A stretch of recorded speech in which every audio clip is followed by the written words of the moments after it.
What if everything you were taught about African history was only half the story? What if, while you were memorizing the names of Roman emperors and Greek philosophers, entire civilizations were erased from your textbooks? For centuries, the story of Africa has been told through the lens of slavery, colonialism, and stereotypes. But the truth is far more complex. In this episode of Golden Empire Tales, we uncover 5 African kingdoms that prove the continent has always been a land of builders, innovators, and world powers.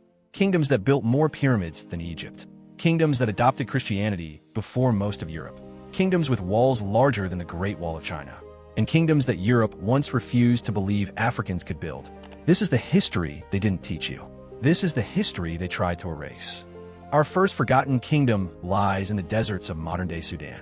This is the kingdom of Kush, a civilization that existed from approximately 2500 BCE to 350 CE for nearly 3 millennia. The Kushites built over 200 pyramids, more than the Egyptians in their entire history. These steep-sided structures have angles pitched up to 81 degrees, making them taller and narrower than their Egyptian counterparts. For 50 years, archaeologist Charles Bonnet has been excavating sites in present-day Sudan and Egypt that point to the existence of a sophisticated ancient black African civilization thriving alongside the Egyptians.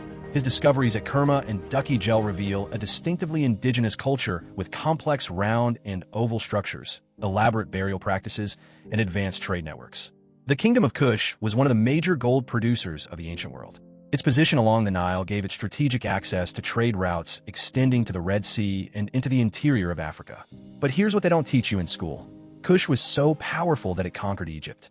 Around 750 BCE, the Kushite kings invaded and established the 25th dynasty of Egypt, a line of Nubian pharaohs who ruled both Egypt and Kush for nearly a century. In 2019, excavations at Ducky Gel unearthed 7 life-size granite statues of these black pharaohs, dating from approximately 744 to 656 BCE. These statues, along with countless other archaeological discoveries, have shaken our understanding of the origins and sophistication of early civilization in the heart of Black Africa. The most famous of the Kushite pharaohs was Taharqa, who reigned from 690 to 664 BCE. Taharqa ushered in one of ancient Egypt's greatest periods of Renaissance. He ruled as pharaoh from Memphis, but constructed great works throughout the Nile Valley, including at Jebel Barkal, Kawa, and Karnak.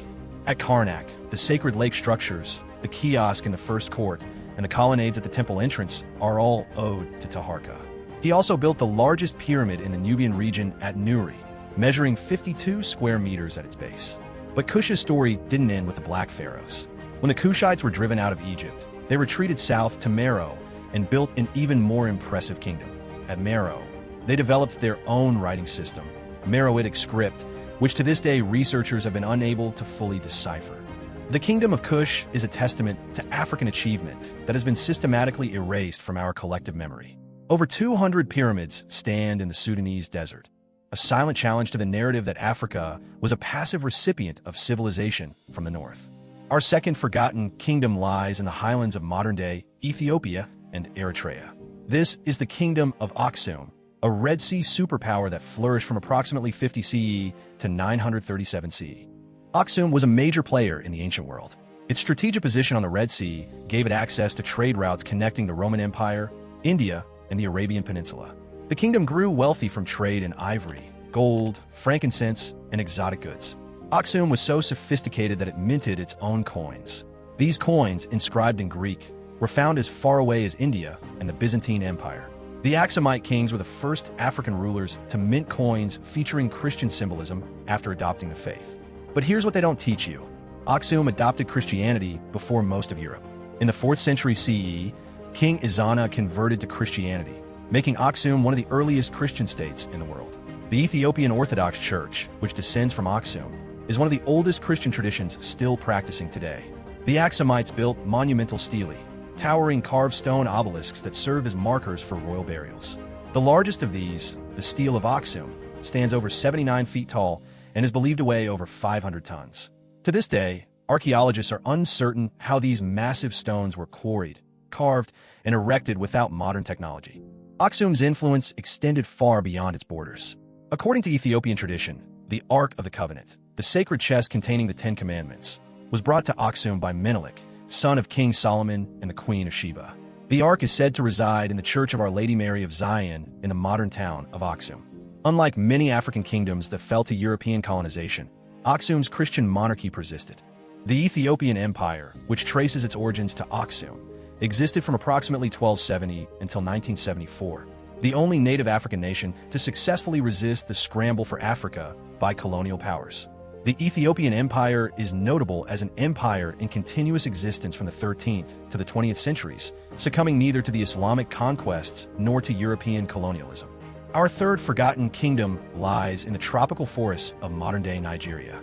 This is the Kingdom of Benin, a civilization that flourished from approximately 1440 CE to 1897 CE. Benin was one of the most advanced civilizations in pre-colonial Africa. Its capital was surrounded by massive earthworks, walls that extended for over 10,000 miles. To put that in perspective, the Great Wall of China is approximately 13,000 miles long. Benin's walls were nearly as large and were built with mud and earth rather than stone. But Benin's greatest legacy is its art. The Benin bronzes are a collection of more than 1,000 brass plaques and sculptures that once decorated the royal palace of the Oba, the Benin king. Created from the 13th century onward, these masterpieces depict scenes of court life, warfare, and religious ceremonies with extraordinary detail and artistry. The Benin bronzes were cast using the lost wax method, a sophisticated technique that requires precise control of temperature and metallurgy. This was not primitive art. This was the work of master craftsmen who had been perfecting their skills for centuries. The Kingdom of Benin was led by the Oba, a powerful leader who was believed to be a god. The Obas kept detailed records of their reigns, and these oral histories have been passed down through generations of storytellers called Ihagbi. Here's what they don't teach you. Benin was so organized that it had a sophisticated system of taxation, a powerful army, and a complex bureaucracy. The kingdom maintained diplomatic relations with European powers, including Portugal, England, and the Netherlands. It was not a primitive society. It was a nation-state. In 1897, the British launched a punitive expedition against Benin, destroying the city and stealing thousands of Benin bronzes. These artworks were sold to European museums and private collectors. Today, many of them remain in Western museums, and a growing movement is demanding their return to Nigeria. The Kingdom of Benin stands as a testament to African artistic achievement and political sophistication. Its walls and bronzes challenge the colonial narrative that Africa was a continent without civilization. Our fourth forgotten kingdom is perhaps the most famous, but also the most misunderstood. This is the Mali Empire, a West African superpower that flourished from approximately 1235 CE to 1645 CE. The Mali Empire controlled approximately half of the world's gold in the 14th century. Its rulers accumulated such immense wealth that when Musa Musa traveled through Cairo on his pilgrimage to Mecca, he gave away so much gold that its value dropped by 20%, an economic impact that took 12 years to recover. But Mali's greatest achievement was not its gold. It was its intellect. The city of Timbuktu was a center of learning that rivaled any in the world. At its height, the University of Sankore was among the most prestigious academic institutions on the planet. Scholars from across the Islamic world traveled to Timbuktu to study history, theology, law, and astronomy. The libraries of Timbuktu contained hundreds of thousands of manuscripts. These texts covered everything from mathematics and medicine to poetry and jurisprudence. Many of these manuscripts survive today, preserved for centuries by the descendants of Timbuktu scholars. The empire was founded by Sundiata Keita, the Lion Prince, who united the Mandinka people in 1235. Sundiata threw off the oppressive rule of the Soso kingdom and established the foundation for one of the wealthiest civilizations in human history. Mali's success was built on its control of the trans-Saharan trade routes. Gold, salt, copper, ivory, and slaves flowed through Mali's cities, and the empire taxed every transaction. Mali was not simply wealthy. It was the economic engine of medieval West Africa. Musa Musa's pilgrimage to Mecca in 1324 put Mali on the map. Around 1375, a Spanish cartographer created the first detailed map of West Africa, featuring Musa Musa sitting regally on a throne, holding a golden staff in one hand and a huge nugget of gold in the other. Mali's universities and libraries represent the intellectual achievements of a civilization that was erased from history books. Timbuktu was not a remote outpost. It was the heart of African intellectual life, producing scholars who engaged with the most sophisticated debates of the Islamic world. Our fifth forgotten kingdom lies in the highlands of southern Africa. This is Great Zimbabwe, a a civilization that flourished from approximately 1100 CE to 1450 CE. Great Zimbabwe's most impressive feature is its architecture, massive stone walls built without mortar. The Great Enclosure, the largest ancient structure in sub-Saharan Africa, is a masterpiece of engineering. Its walls are 36 feet high and 15 feet thick in places.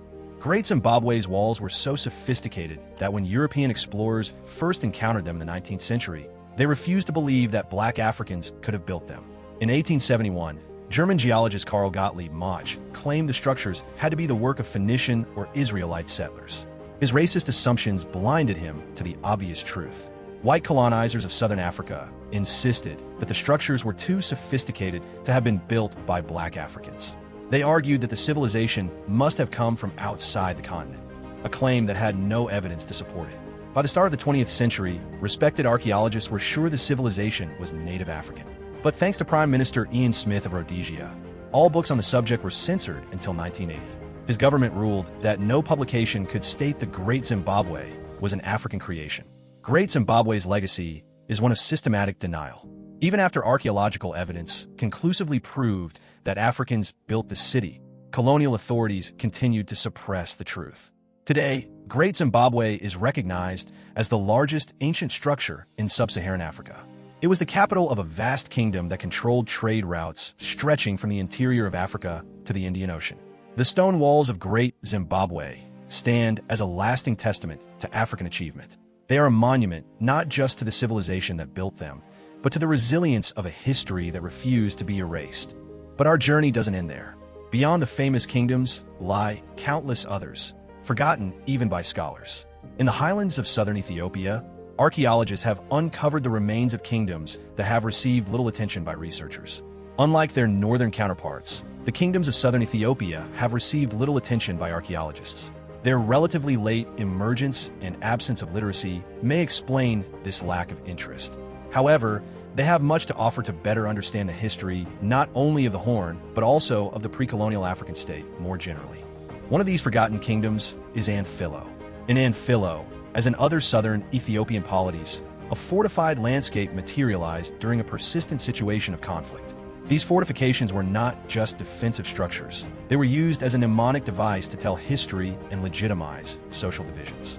The fortified landscape of Anphilo, built during the 2nd millennium AD, materialized both the conflict and the collective memory of the ruling classes.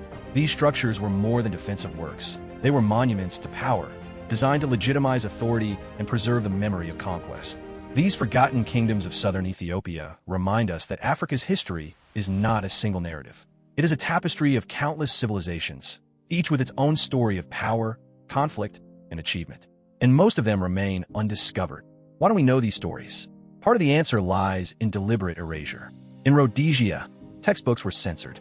In apartheid South Africa, the golden rhinoceros of Mapungubwe was kept hidden because it was an inconvenient truth. Zainab Badawi, author of An African History of Africa, explains that African schoolchildren often know more about European history than their own. I think Africans themselves are bereft of knowledge about their own continent, she says. When I would go with a film crew, they would also be listening to academics, and they never knew that their own country had so much history. The teaching of African history has been fragmented and marginalized for centuries. Even after laws like Brazil's Lei 10.639/03 mandated the teaching of African history, textbooks still often present the continent through stereotypes.